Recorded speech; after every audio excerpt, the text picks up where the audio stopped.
The newest Civic has abandoned the unorthodox layout that allowed the previous couple of generations their flip-up rear end seat cushions, favoring instead a design that prioritizes the lower gravity center, low-slung driving position, increased axle tracks and lots more besides that suggest handling dynamism and rider engagement ought to be chief among the car's most attractive qualities.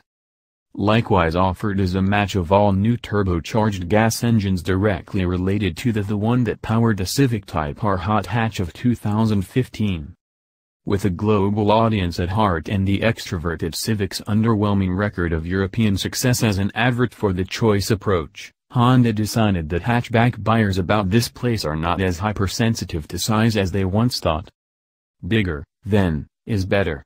The new Civic is 136 mm much longer than the auto it eliminates, representing a ride spurt the likes of which you rarely see among cars cracked up to be compact.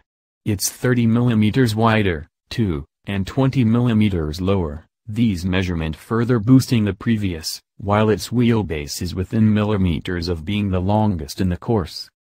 The new all-steel monocoque platform makes for a slightly lighter but also significantly stiffer body and white composition than what went before.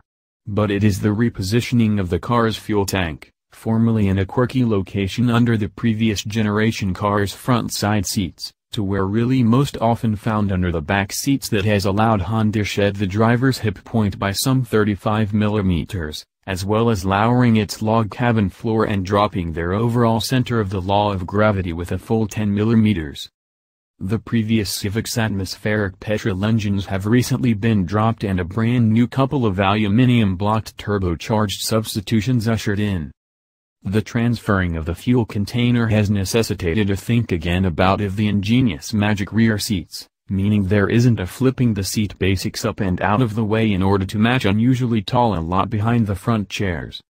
That's a shame, but elsewhere the shift towards conventionality feels more such as a maturing than an in-reverse step. Because the gas tank no more resides under the front seats, Honda has been able to shed the driver considerably better to the low floor, more so, perhaps, than in any rival family hatch. The consequence for keen motorists is significant and indulged further with a dashboard that changes the discordant quirky floors of its predecessor for something much sleeker. Skillfully inclined and now with a proper center system and stack, the T feels more at easiness having its switch gear placement and is easier on the eye and, yes, easily more grown up, too.